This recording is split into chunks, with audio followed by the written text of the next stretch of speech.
Well, not a good day.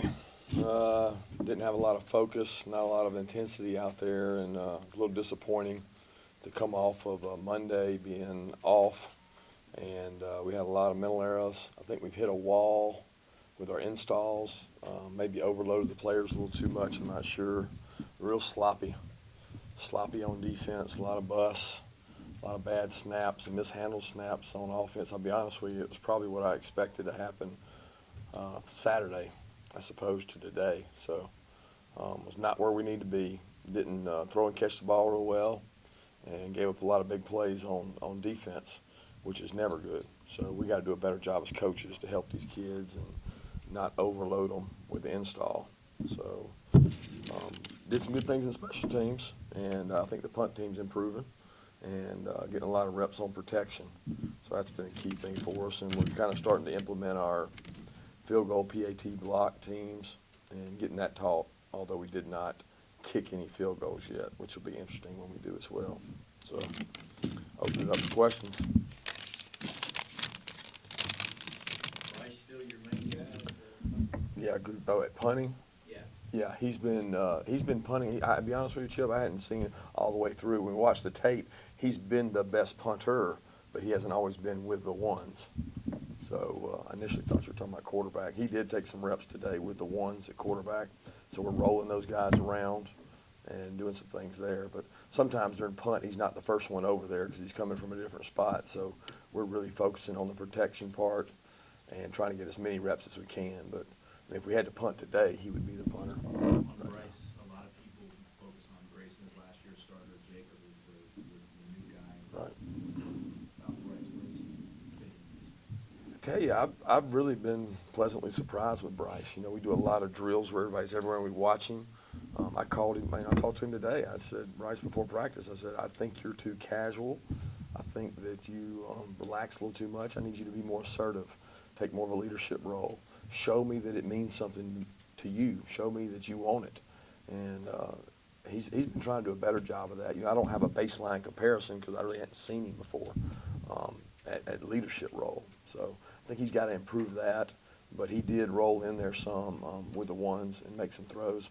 I wouldn't want to speculate who did better today because I got to watch the tape because, you know, about 50% of the time I'm watching the defense and I don't know who made the throw. But we thought enough of what he's been doing. And that was kind of the plan originally when Jim and I sat down, was to make sure that before the first scrimmage, they both went with the ones and they both went with the twos and they both kind of got some reps in there. So they both done that. So has it been Grayson primarily with the ones, Bryce now getting some reps, and Jacob still mostly with the threes? That's correct. That's the way it's been most of the time. Now, I'll say this, guys, because of the way we practice in our structure, we can't get reps perfectly saying this guy's ones, twos. I mean, Jacob's throwing with the one receivers. They all roll in there. So, but when it comes to O-line and team periods, it's been those two guys rolling in with the ones and the twos. So what have you seen from Lorenzo Carter so far in spring camp? You know, a lot of people told me that Lorenzo maybe wasn't physically tough enough and sticking his face in there, and everybody talked about the sophomore slump, that kind of thing. So we've tried to really challenge him to be more physical, and we've had 2 days in pads, and for 2 days he's done that. You know, Coach Tucker's given out a kind of an award a day of who gets the most ball disruptions and who attacks the ball the most, and he won that award from Saturday's practice. So he had it in the meeting today, and he's done a good job, really giving extra effort. So I've been pleased with that. You know, we haven't tackled live, we haven't done anything super physical yet. We're still kind of feeling our way out with that, but I've been pleased with what he's done so far. But he's one of those guys that I think you got to push and challenge all the time because he'll relax on you. Running back. Who else has stood out to you? Anywhere? We were saying anywhere. Well, I've been pleased with some of the young D linemen. You know, we didn't have a great day today. Okay, we got ran through, so I don't want to give anybody too much credit, but Michael Barnett has come along, done some good things. DeQuan Hawkins, I've really been impressed with him. He plays hard. You know, John Atkins, he plays hard and physical in there. Those guys have been pleasant surprises inside and have really worked hard in there to do a good job. Justin Young, the guy we moved up today and gave a chance and gave some reps. So a lot of those kids I knew through recruiting, but I hadn't seen them until the last 4 practices. So I've probably been most pleasantly surprised with those guys. Rock's really pushing them, and they're doing a good job. Another guy, Reggie Carter, I've been pleased with Reggie. You know, he doesn't seem to have any instability in the shoulder or any. He's not holding back. You know, he's not playing tentative for a guy that went through that shoulder surgery. I think he's 6 months post-op now. So we took the black jersey off of him today, and he seemed good to go with it. So been pleased with him. One position that you guys have talked about, maybe you can help that out was running back. A guy a lot of people don't feel like they know a lot about is Tate Crowder. Sure. Can you talk to us about what you've seen out of him? Yeah, Tay's a kid that's got good size. You know, he played high school receiver. I remember him coming to camp at Alabama. I think he's a ninth grader, so wide receiver. And he kind of outgrew that position. And he's improving. He's not a naturally instinctive runner right now. And I think the more he gets to carry the ball, the better he gets at it. And he's a guy that's got to show some more toughness. He's got to run it up in there and stick it in there to help us, because we certainly, you know, have a depth problem there. What is that, Claus? Is that Gatorade or something? We used to water that thing. This Powerade. My bad. Powerade. That's right. That endorsement. Coach, what do you see now that probably, you know, today was not a good day for that side of the ball, your most experienced group in secondary? You know, they've got a great attitude. They go out there to work every day. When you watch the individual groups and you just sit back and watch and you like track how many yards they're running, how much ground they cover, those guys work hard. And I'm really impressed with that part of it. Now, our communication skills aren't there. You know, Dom and Quincy, they know the defense, and we've kept 80% of it the same. So you feel like you wouldn't have some of the busts we've had. We've had a little bit of a lack of communication in some spots. There's some young, talented guys, but they don't have the experience and they don't have the knowledge of the older guys. But it makes you feel more comfortable with Dom and Quincy there because they've got so much experience. And we're trying to push those younger guys to challenge them.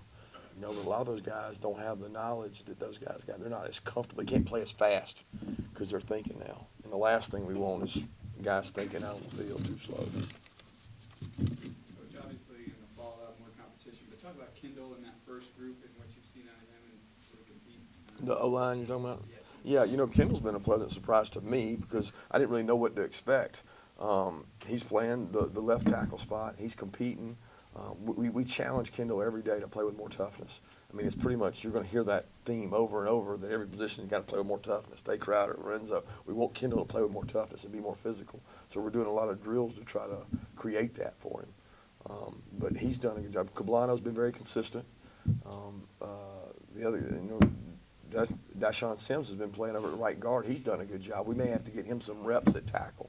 You know, Greg's been out at tackle. That's a new experience for him, and he's going through some growing pains there. And I think the more he does it, the more comfortable he'll be. He doesn't trust things right now. It's like you're on an island, but he has the athleticism to play on that island. He just is, it's not natural for him right now to do it as much. You know, and then obviously Isaiah's kind of the bricks and mortar. He's the most talented guy in there and does a good job. And we don't want to have to move him out. We don't want that to have to be the option. And we're trying to train as many guys as we can at tackle. We really struggled today with the snaps, though, and I can't tell you what it was. You know, Lamont moved over there, and he's been playing there with the second group, and we had a lot of bad exchanges with that group. Yeah. What have you seen out of the wide receivers over the last week or so that you like this? You know, here we go again. In this system, you have to be able to come in, crack, block. They take short splits, so they got to show some more toughness. They got to go in and hit people and block people and do the things to create that. We got to get some more speed on the edge.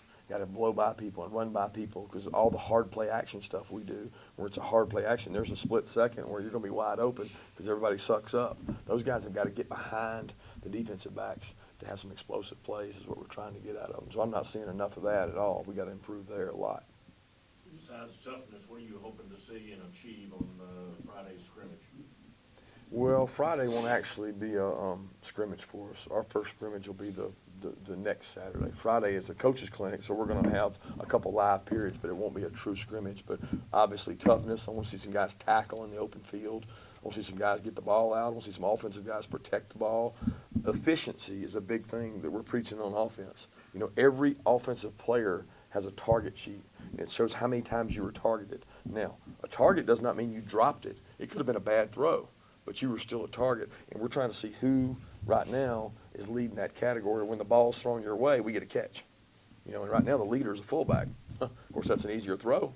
It's a shorter throw, but that's not what you want. You know, you want to be more efficient, and I think Coach Chaney does a really good job of quantifying what's been done. Like, here it is. This is a fact. This is a number. This is your resume. This is what you've done to this point. And some of those guys get upset. You know, they get mad because they're like, oh, I didn't drop that ball. It was a bad throw. It doesn't matter.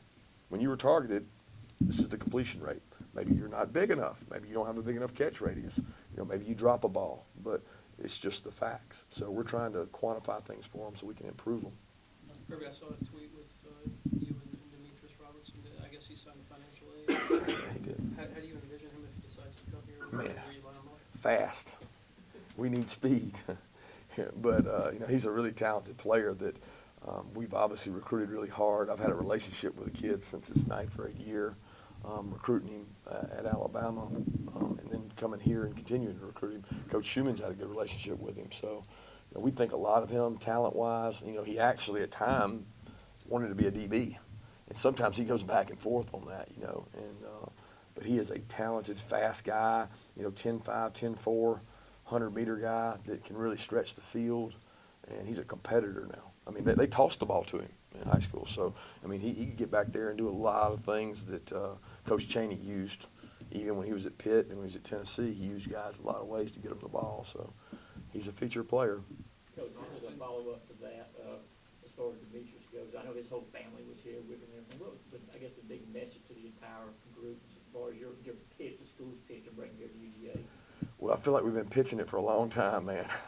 It just you keep pitching and pitching. But, I mean, we think we got a great product here to sell. You know, we got really great academics, and, you know, he's talked about using engineering as a way to go on. I think a big sell for me was to go back and look at the guys I played with, in the mid to late 90s that didn't make the NFL rosters. You know, that was a big selling point of the brother. I don't want to hear about, you know, Hines Ward or Robert Edwards or, you know, whoever the pro first round. I mean, to tell me how the guys were doing that didn't make it in the NFL.